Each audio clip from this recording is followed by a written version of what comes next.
In this video, I will discuss writing a first and second draft of a research paper. Please keep in mind that some of the information in this presentation is designed to cover starting the first and second drafts from scratch, whereas in the case for this class, you are using essay number 3 as your starting point.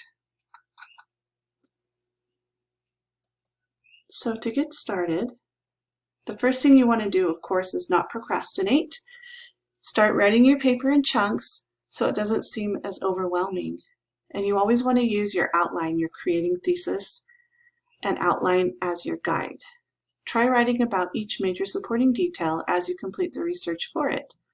Otherwise, you'll end up writing the entire paper in one sitting, and you don't want to do that. Additionally, you don't want to rush and write your paper at the last minute without allowing for time to proofread multiple times. These are some suggestions to help you ease into writing your first draft. Talk about your topic, record what you're saying, listen to what you said, and write it down. Call it an experiment and just write. You don't expect experiments to work well, so stop worrying and see what happens. Take some of the pressure off yourself. Imagine a reader who is really interested in your topic. Write directly to that reader. Try a free write. Write as hard, as fast, as freely as you can. Discover meaning as you write. Write the easiest sections first. Often the introduction is the most difficult piece of your paper to write, so you can try writing that last. Break down a large writing task into smaller parts. Write it in sections. Think of a long paper as being several smaller parts. Or write a very quick, very rough draft of the entire paper without any notes. Then spend later writing sessions expanding, developing, and clarifying sections within that initial draft. Write down your ideas first and worry about adding ethos, your quotes, paraphrases from your research later on. Turn off your internal critic as you write. Your goal initially should be to write rather than to write well. So you don't have to write a perfect paper ready for submission the first or even the second go around. Don't stop to edit as you're writing.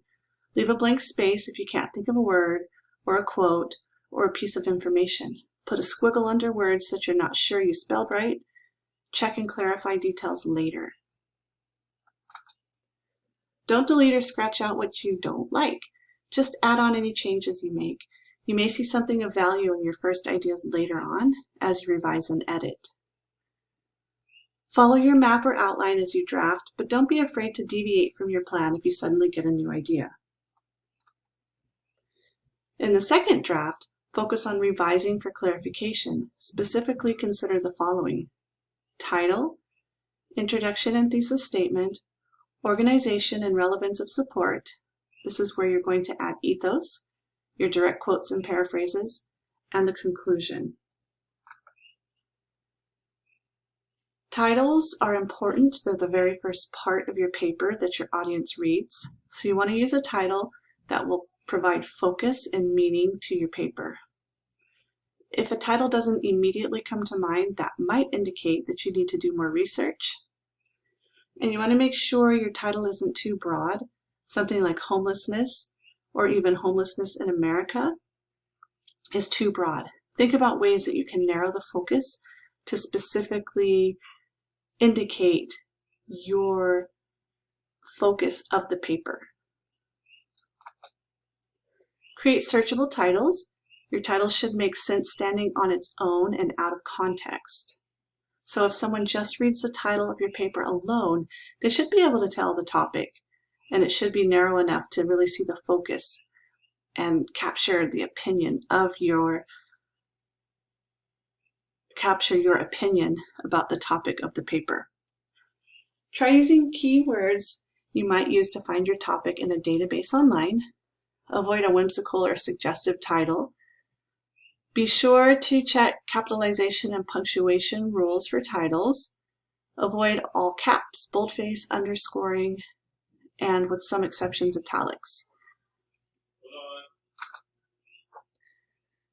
For the introduction and the thesis, remember your introductions don't just grab readers' attention, they also introduce your topic and your purpose. Your introduction tells readers what to expect. Since your research paper is relatively short, I know you're saying 7 to 10 pages, but in the grand scheme of things, that really is a short paper. Your introduction should be about 1/2 to 1 full page. Your introduction should contain a clear thesis statement.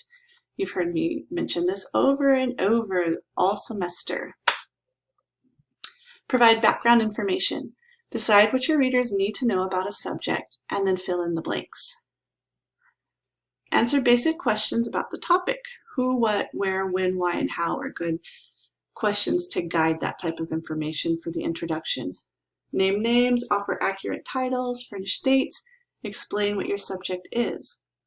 Imagine readers from just slightly outside your target audience who might not instantly recall some of the specific information related to your topic.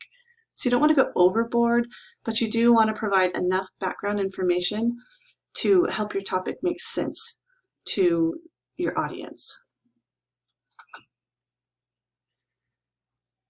Of course, you do want to catch the attention of your readers, and here are some ways that you can do that in the introduction. You can mention a compelling incident or an amusing story. This is an anecdote. You can mention a surprising or intriguing fact. Begin with a dramatic question you pose to your readers, or with a provocative description or quotation. In the introduction, you're also setting the tone for your audience. Readers use your opening material to determine whether they belong to the audience you are addressing. So you want to be super aware of your audience. And your classmates, they are your audience. Also, if you make noticeable errors in grammar and usage in the opening section, you will immediately lose credibility with your readers. So you want to start strong. Write an introduction when you're ready. As I mentioned previously, oftentimes writing an introduction is actually the most difficult part of the paper to write. So sometimes it's easier to just begin with the supporting paragraphs and then go back and write the introduction later, even at the end. If you experience writer's block, jump to the body of the paper, like I just mentioned, and see where things go. Try again, writing the opening last. If you do write the introduction first, review it when you come to the end of the paper and revise it as necessary. Sometimes the body of the paper takes a different direction, and that must be reflected in the introduction. Getting back to the thesis. A thesis is a statement in which a writer affirms or defends a specific idea that will focus and organize a paper. Here are some guidelines to follow while constructing your thesis. Express your thesis in a complete sentence or two. You don't want to write a paragraph, just 1 or 2 sentences. Write a thesis to fit your audience and purpose. If your purpose is to convince your audience to believe your opinion about a topic, which that is your purpose for this paper, your thesis should make an explicit and arguable claim. I just stumbled over that word, arguable. So your thesis needs to be debatable. And what does that mean? It means not everyone is going to agree on your opinion about the topic. So you have to take a stand with your topic. You can't go in the middle of the road. You have to go on one side or the other when you're writing a thesis statement for an argumentative research paper. Write a declarative sentence, not a question, so you're writing a statement about your opinion about the topic of your paper. Expect your thesis to mature as you do research, and your thesis will likely grow and become more complicated. As an example, here's an original thesis.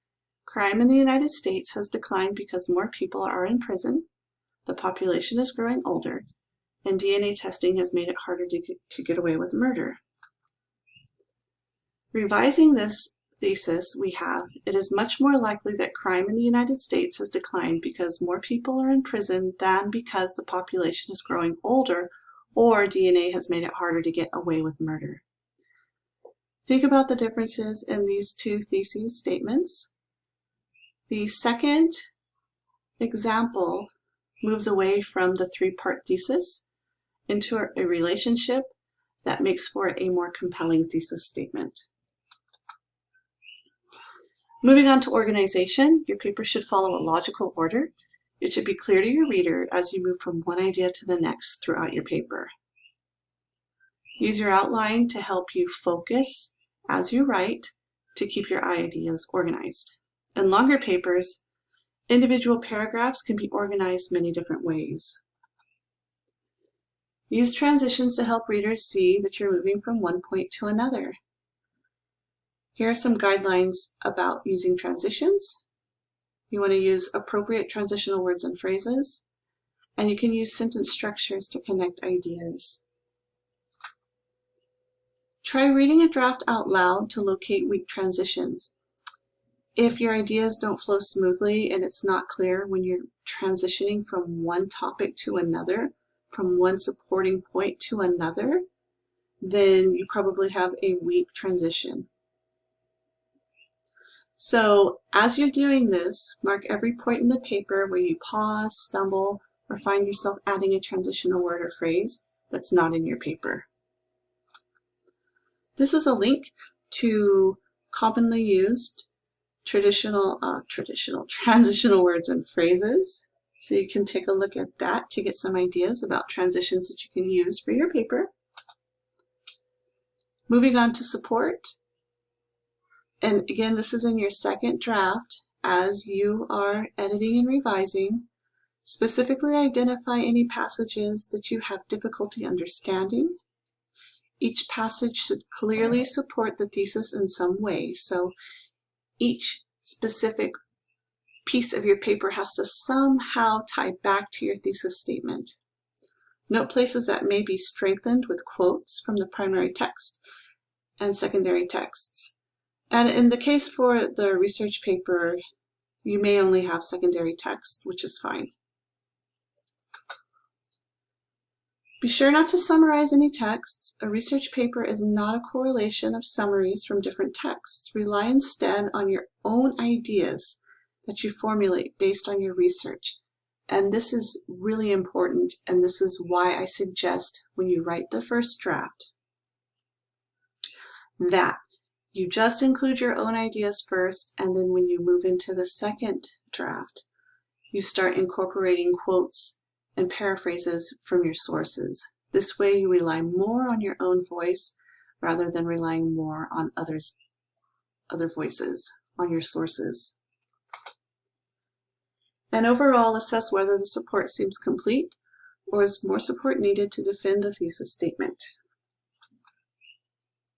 And finally, for the conclusion, you want to use a conclusion not just to recap what you've covered and tie the major points together. You don't want to simply restate what you've already written. That's boring and repetitive. You should have a sense of completion after reading the conclusion.